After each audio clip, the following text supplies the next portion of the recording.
Hello শিক্ষার্থীবৃন্দ, আসসালামু আলাইকুম। আমি প্রথমে ক্ষমা চেয়ে নিচ্ছি ক্লাসটা দীর্ঘ হওয়ার কারণে। কারণ একটা ক্লাসে অনেকটা বড় হয়ে যায়, এই জন্য পার্ট 2 করে আমি সূত্র ক্লাস দিলাম। তো দেখো, শুরু করি। আমরা ত্রিকোণমিতি করতেছি। ত্রিকোণমিতি মানে হচ্ছে তিনটা কোণের পরিমাপ। দেখো, তিনটা কোণ, এই যে একটা কোণ, এই যে একটা কোণ, এই যে একটা কোণ। তো আমার ব্যাখ্যা হচ্ছে, সমস্যা নাই।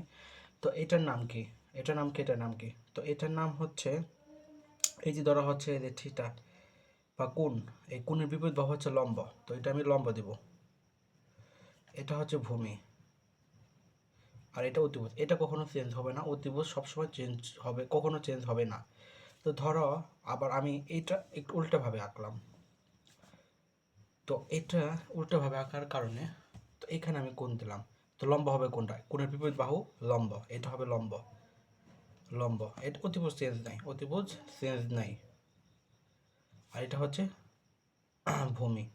তো আমরা একটা জিনিস বললাম, তো লম্ব ভূমি অতিভুজ কি? কোণের বিপরীত বাহু যেটা থাকবে সেটা লম্ব। আশা করি ক্লিয়ার।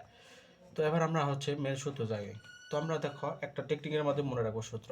তো আমরা লিখি, সাগরে লবণ আছে, সাগরে লবণ আছে। তো এটাকে আমি মনে রাখবো সাইন থিটা সমান, সাগর মানে সাইন থিটা সমান লবণ, লদে মনে রাখবো লম্ব, এ আছে সরেদে মনে রাখবো অতিভুজ। আমরা কিন্তু গত ক্লাসে পড়েছিলাম সাইনের বিপরীত কি? কোসেক। তাহলে কোসেক থিটা সমান অতিভুজ বাই লম্ব, অতিভুজ বাই লম্ব। তো তোমরা যারা হচ্ছে গত ক্লাস দেখছো, অবভিয়াসলি হচ্ছে আমি রিকোয়েস্ট করবো, আমি কমেন্ট সেকশন দিয়ে রাখবো, গত ক্লাসটা দেখে আসো।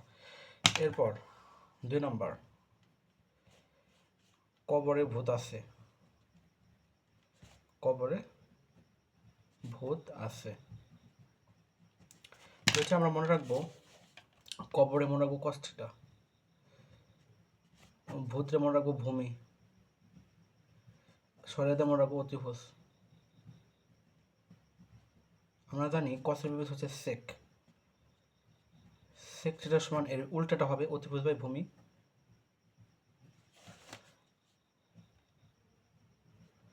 অতিভুজ বাই ভূমি। এরপরে হচ্ছে 3 নম্বর আমরা মনে রাখবো, আমি এখানে করি টেনেরা লম্বা ভূত, টেনেরা,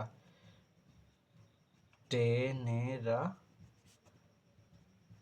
লম্বা ভূত। তো এটাতে আমরা মনে রাখবো ট্যান থিটা,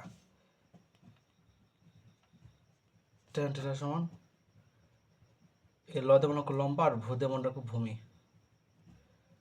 ভূমি। তো ট্যানের বিপরীত কি? কট, কট। তো কট থিটা সমান ভূমি বাই লম্বা, ভূমি বাই লম্ব। আশা করি শিক্ষার্থী বন্ধু বুঝতে পেরেছ।